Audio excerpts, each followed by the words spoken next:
السلام علیکم۔ بسم اللہ الرحمن الرحیم۔ اللہ کسی قوم کی حالت نہیں بدلتا جب تک کہ وہ اپنی حالت کو نہ بدلے۔ سورہ رعد آیت 11۔ اللہ نے قرآن میں سب سے زیادہ میاں بیوی کے رشتے کو اہمیت دی ہے۔ اس دنیا میں اللہ نے سب سے پہلا رشتہ میاں بیوی کا بنایا ہے۔ اسلام نے میاں بیوی کو ایک دوسرے کا لباس کہا ہے۔ نبی کریم صلی اللہ علیہ وسلم اور ازواج مطہرات رضی اللہ تعالی عنہن کی زندگی ہمارے لیے ایک نمونہ ہے۔ ہمیں دنیا میں اللہ اور اس کے رسول صلی اللہ علیہ وسلم کی اطاعت کرنے کا حکم اللہ نے دیا ہے۔ ہمیں یہ معلومات حاصل کرنی چاہیے کہ ہمارے پیارے نبی کریم صلی اللہ علیہ وسلم کا رویہ اپنی ازواج مطہرات رضی اللہ تعالی عنہن کے ساتھ کیسا تھا، اور ازواج مطہرات رضی اللہ تعالی عنہن کا برتاؤ ہمارے پیارے نبی کریم صلی اللہ علیہ وسلم کے ساتھ کیسا تھا۔ ہمارے معاشرے میں میاں بیوی کا ایک دوسرے کے ساتھ کیسا تعلق ہے۔ مل جل کر رشتہ داروں کی، محلے والوں کی زندگی پر تبصرے کرنے، ان میں پھوٹ ڈالنے، ان کے پیسے لوٹنے کے لیے پلاننگ کرنے کے لیے نہیں بنایا ہے، بلکہ اپنا رشتہ ایک دوسرے سے مضبوط بنانے کے لیے بنایا ہے، اپنے آپ کو مثال بنانے کے لیے بنایا ہے۔ میاں یا بیوی اکثر گھروں میں یہ حرکت اس لیے کرتے ہیں تاکہ میاں یا بیوی کی توجہ گھر کو سنوارنے اور زندگی کو آگے بڑھانے کی طرف نہ ہو۔ در حقیقت میاں یا بیوی جو اس طرح کی باتیں کرتے ہیں وہ میاں یا بیوی اپنے آپ کو کمفرٹ زون میں رکھنے کے لیے کرتے ہیں، جبکہ قرآن پاک میں اللہ تعالیٰ فرماتے ہیں بچاؤ اپنے آپ کو اور اپنے اہل و عیال کو جہنم کی آگ سے۔ ہمارے معاشرے میں میاں بیوی کے سوچنے کی بات کہ اپنے آپس کے رشتے کو بہتر بنانے کی کوشش کریں۔ میاں بیوی کے رشتوں میں مقابلہ بازی نہیں ہوتی کہ کون بہتر ہے اور کون گھٹیا۔ میاں بیوی کو آپس کے رشتے کو سدھارنے کے لیے جتنی باتیں کرنی ہے کریں، اور اپنے بچوں کے بہتر دنیا اور آخرت بنانے کے لیے جتنی باتیں کرنی ہے کریں، مگر اس کے بعد عمل بھی کر کے دکھائیے۔ پہلے اپنے آپ کو اور اپنی فیملی کو پورے معاشرے کے سامنے مثال بنا کر دکھائیں۔ سسٹم کو تبدیل کرنے کی صرف باتیں نہ کریں بلکہ سسٹم کو تبدیل کر کے دکھائیں۔ اس کے لیے سب سے پہلے ہمیں اپنے گھروں سے جھوٹ کو نکالنا ہوگا۔ ہم مصلحت اور مصالحت کی بات کرتے ہیں اور جھوٹ کو جائز قرار دیتے ہیں۔ جھوٹ کے بارے میں جا کر مستند معلومات حاصل کریں کہ کہاں بولنا جائز ہے اور کہاں نہیں۔ جو رشتے ہم سچ کی بنیاد پر بناتے ہیں وہ ہمیں اور ہماری نسلوں کو سنوار دیتے ہیں۔ میاں بیوی اپنے بچوں کو بولنا سکھاتے ہیں، چلنا سکھاتے ہیں، مگر صحیح اور غلط میں تمیز کرنا نہیں سکھاتے۔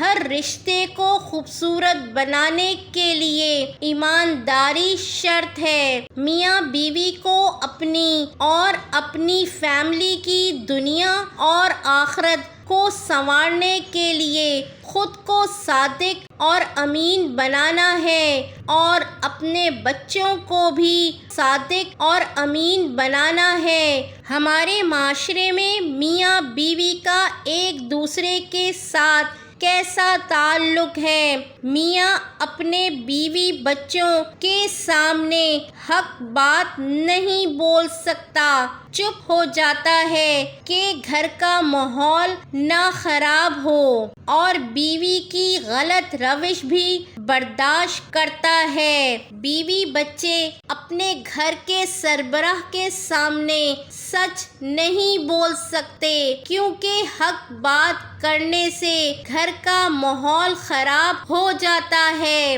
شوہر یا باپ کی گھر میں چیخ و پکار، مار پیٹ شروع ہو جاتی ہے۔ میاں بیوی میں علیحدگی کا خوف پیدا ہو جاتا ہے، جس کی وجہ سے بیوی نہ صرف خود جھوٹ بولنے لگتی ہے بلکہ بچوں کو بھی اس کی ترغیب دیتی ہے۔ نبی کریم صلی اللہ علیہ وسلم کا ارشاد ہے، جو شخص کسی ناجائز امر کو ہوتے ہوئے دیکھے، اگرچہ اس پر قدرت ہو کہ اس کو ہاتھ سے بند کر دے تو بند کر دے، اگر اتنی مقدرت نہ ہو تو زبان سے اس پر انکار کر دے، اگر اتنی بھی قدرت نہ ہو تو دل سے اس کو برا سمجھے، اور یہ ایمان کا بہت کم درجہ ہے۔ آج ہم اپنے گھروں کا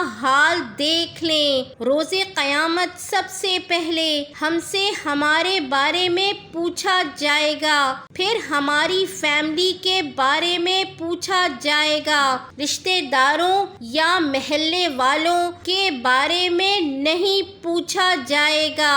ان سب طریقوں پر چلنے سے نہ ہماری دنیا بن رہی ہے اور نہ ہی آخرت۔ ہمیں ہمیشہ یاد رکھنا ہے کہ اللہ نے ہمیں کس مقصد کے لیے پیدا کیا ہے۔ اللہ جس رشتے میں ہم سے جو کام لینا چاہتا ہے اس کو سنت رسول صلی اللہ علیہ وسلم کے مطابق کریں، تبھی کامیابی ہے۔ اپنے رشتوں کو سچائی کی بنیاد پر مضبوط کریں، ورنہ جو رشتے آپ جوانی میں بچا لیتے ہیں کہ گھر کا ماحول خراب نہ ہو جائے، وہ بڑھاپے میں خراب ہو جائیں گے، اور اس وقت صرف پچھتاوے کے کچھ بھی ہمارے ہاتھ نہیں آتا۔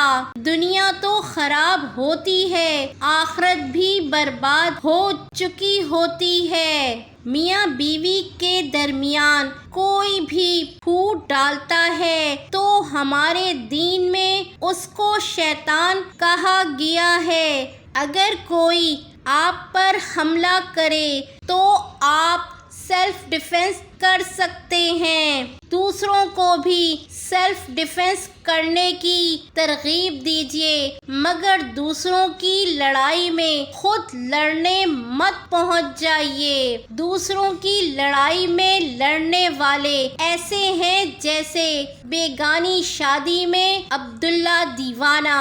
آپ خود ہی سوچ لیں کہ دوسروں کی لڑائی میں آپ کا کریکٹر کیا ہے۔ زندگی میں اپنے کردار کو پہچانیے اور اس کو صحیح طرح نبھائیے۔ اصل میں تو ہم خود کو دھوکہ دے رہے ہیں۔ خود بھی اپنی عزت کریں اور دوسروں سے بھی اپنی اور اپنی فیملی کی عزت خود کروائیں۔ زندگی صاف ستھری گزاریں۔ اللہ تعالیٰ فرماتے ہیں، تم بہترین امت ہو کہ لوگوں کے نفع رسانی کے لیے نکالے گئے ہو۔ تم لوگ نیک کام کا حکم کرتے ہو اور برے کام سے منع کرتے ہو، اللہ تعالیٰ پر ایمان رکھتے ہو۔ پارہ 4 آیت 3۔ اللہ کا شکر ادا کرنا چاہیے کہ ہم مسلمان مسلمان گھرانے میں پیدا ہوئے، ہمیں دین نے یہ سکھایا ہے کہ پہلے اپنی تربیت کرو، پہلے خود مثال بنو، اور اس کام کے لیے سب سے بہترین رشتہ میاں بیوی کا ہے، جو خود مل کر اپنے آپ کو اور اپنی فیملی کو مثال بنا سکتے ہیں۔ میاں بیوی میں سب سے پہلے خود صحیح اور غلط کی تمیز ہونی چاہیے، اور ایک دوسرے سے اپنی غلطیوں کو سننے کی طاقت ہونی چاہیے، اور اس کو اپنی انا کا مسئلہ نہیں بنانا چاہیے۔ بس ضروری بات ہے کہ میاں بیوی کا اصلاح کرنے کا دھیان پہلے خود پر ہو اور اپنی فیملی پر ہو۔ ہم جو بھی عمل کرتے ہیں اللہ کے سامنے اس عمل کے جواب دہ ہیں۔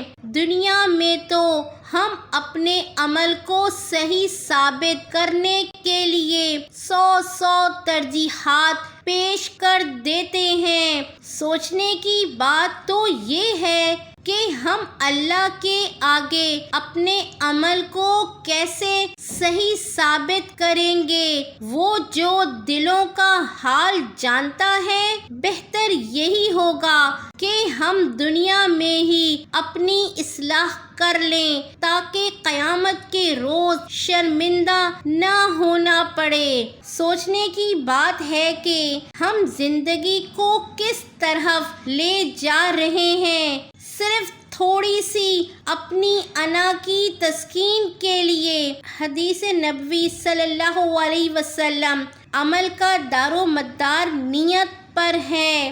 ہمیں سوچنا چاہیے کہ ہمارے عمل سے ہماری اور ہماری فیملی کی زندگی کہاں جا رہی ہے، اور دوسروں کے ساتھ نیکی کرتے ہوئے اپنی نیت پر دھیان دیں۔ نیت کو صحیح کر لیں تو نیکی کا ثواب بھی ملے گا۔ صرف دنیاوی واہ واہ کے لیے نیکی مت کریں۔ بے شک اللہ دلوں کا حال خوب جانتا ہے۔ جس کے ساتھ نیکی کی ہے اس سے یا اس کے خاندان والوں سے صلہ مت مانگیں، بلکہ آپ کی نیکیوں کا صلہ آپ کو اللہ تعالیٰ دے گا۔ بہتر یہ ہے کہ پہلے اپنے آپ سے پوچھئے کہ آپ کسی کے ساتھ نیکی کیوں کر رہے ہیں۔ اگر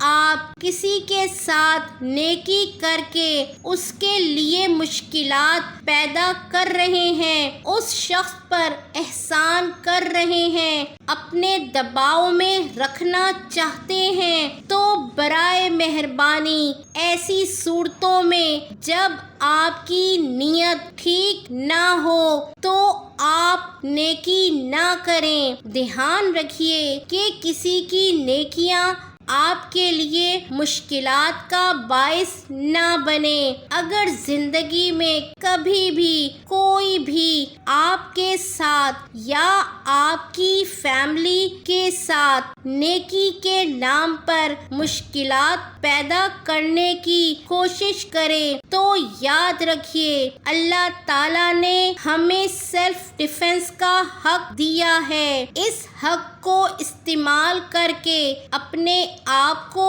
اور اپنی فیملی کو ضرور بچائیے، کیونکہ سیلف ڈیفنس کا حق ہمیں اللہ رب العالمین نے دیا ہے۔ نیکی کے نام پر جو ہم احسان کرتے ہیں اور پھر اس کا صلہ لینے کے لیے جو ہم غنڈہ گردی کرتے ہیں یا جتاتے ہیں کہ ہم نے تمہارے اوپر جو نیکی کی تھی اس کا صلہ دو، یہ سب بھی رشوت کی ایک شکل ہے۔ جو دوسروں کی ٹانگ کھینچتے ہیں وہ اوپر بھی جاتے ہیں، یعنی ترقی بھی کرتے ہیں، مگر ایک مخصوص مقام تک چلے جاتے ہیں، اور جو دوسروں کی ترقی اور کامیابی پر خوش ہوتے ہیں وہ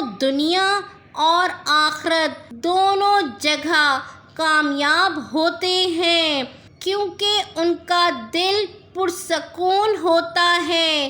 یہ بات ہمیں یاد رکھنی ہے کہ ہمیں اپنی سوچ اور عمل کو وہیں رکھنا ہے جہاں سے ہمیں نتیجہ حاصل کرنا ہے۔ ہر انسان کو نتیجہ اپنی زندگی کا چاہیے ہوتا ہے، مگر اس کا فوکس دوسروں کی زندگی پر ہوتا ہے، اس لیے نتیجہ بھی نہیں نکلتا، اور دوسرے ہماری زندگی کو دیکھ کر ہی ہماری بات پر عمل کریں گے۔ اگر ہمارے گھروں میں باہر کی باتیں ہوتی رہیں گی اور ہماری توجہ میاں یا بیوی میں سے کوئی ہٹاتا رہے گا تو ہماری ڈائریکشن خراب ہو جائے گی اور نتیجہ کچھ بھی پروڈیوس نہیں ہوگا، اور ایٹ دا اینڈ ہم کچھ بھی حاصل نہیں کر پائیں گے جو ہم اپنی لائف سے چاہ رہے ہوتے ہیں، اپنی زندگیوں سے جو کامیابی چاہ رہے ہوتے ہیں۔ اللہ پاک قرآن پاک میں ارشاد فرماتے ہیں، اے ایمان والو، انصاف پر قائم رہو اور اللہ کے لیے سچی گواہی دو، خواہ یہ تمہارے اپنے خلاف یا تمہارے ماں باپ اور رشتے داروں کے خلاف ہو۔ اگر کوئی امیر ہے یا فقیر تو اللہ ان دونوں کا زیادہ خیر خواہ ہے، پس تم خواہش نفس کے پیچھے چل کر عدل کو نہ چھوڑ دینا۔ اگر تم لگی لپٹی بات کہو گے یا سچائی سے پہلو تہی کرو گے تو جان رکھو اللہ تمہارے سب کاموں سے واقف ہے۔ سورہ نساء آیت 135۔ اے ایمان والو، اپنے آپ کو سنبھالے رکھو، جب تم ہدایت پر ہو تو کوئی گمراہ تمہارا کچھ نہیں بگاڑ سکتا۔ تم سب کو اللہ کی طرف لوٹ کر جانا ہے، اس وقت وہ تم کو تمہارے سب کاموں سے جو دنیا میں کیے تھے آگاہ کرے گا اور ان کا بدلہ دے گا۔ سورہ مائدہ آیت 105۔ اور اسی طرح ہم نے ہر بستی میں بڑے بڑے مجرموں کو موقع دیا کہ اس میں مکاریاں کرتے رہیں، اور جو مکاریاں یہ کرتے ہیں ان کا نقصان انہی کو ہے اور اس سے بے خبر ہیں۔ سورہ انعام آیت 123۔ اور جس چیز میں اللہ نے تم میں سے بعض کو بعض پر فضیلت دی ہے اور اس کی تمنا مت کرو، مردوں کو ان کاموں کا ثواب ہے جو انہوں نے کیے، اور اللہ سے اس کا فضل و کرم مانگتے رہو، کچھ شک نہیں کہ اللہ ہر چیز سے واقف ہے۔ سورہ بقرہ آیت 32۔ اگر اللہ لوگوں کو ان کے اعمال کے سبب پکڑنے لگتا تو روئے زمین پر ایک بھی چلنے پھرنے والے کو نہ چھوڑتا، لیکن وہ ان کو ایک وقت مقرر تک مہلت دیے جاتا ہے، سو جب ان کا وقت آ جائے گا تو ان کے اعمال کا بدلہ دے گا، کیونکہ اللہ اپنے بندوں کو دیکھ رہا ہے۔ سورہ فاطر آیت 45۔ جو اچھا عمل کرے گا وہ اپنے ہی لیے کرے گا، اور اگر برا کرے گا تو خود ہی اس کا خمیازہ بھگتے گا۔ سورہ جاثیہ آیت 15۔ انسان جس چیز کا مالک بنا پھرتا ہے اس کے اصل وارث ہم ہیں، اور قیامت کے دن ہر شخص ہمارے سامنے اکیلے ہی حاضر ہوگا۔ سورہ مریم آیت 80۔ ہماری وجہ سے اگر کسی کی زندگی سنور جائے تو یہ بھی ایک صدقہ جاریہ ہے۔ ہمارے سامنے ہمارے پیارے نبی کریم صلی اللہ علیہ وسلم کی زندگی نمونہ ہے۔ ان کی زندگی کا ہر پہلو ہمارے لیے مثال ہے کہ زندگی کیسی گزارنی چاہیے۔ ان کی زندگی کا تو کوئی بھی پہلو کسی سے بھی چھپا ہوا نہیں۔ اللہ پاک ہمیں پیارے نبی کریم صلی اللہ علیہ وسلم اور ازواج مطہرات رضی اللہ تعالی عنہن کے طرز پر زندگی گزارنے کی توفیق عطا فرمائے، آمین۔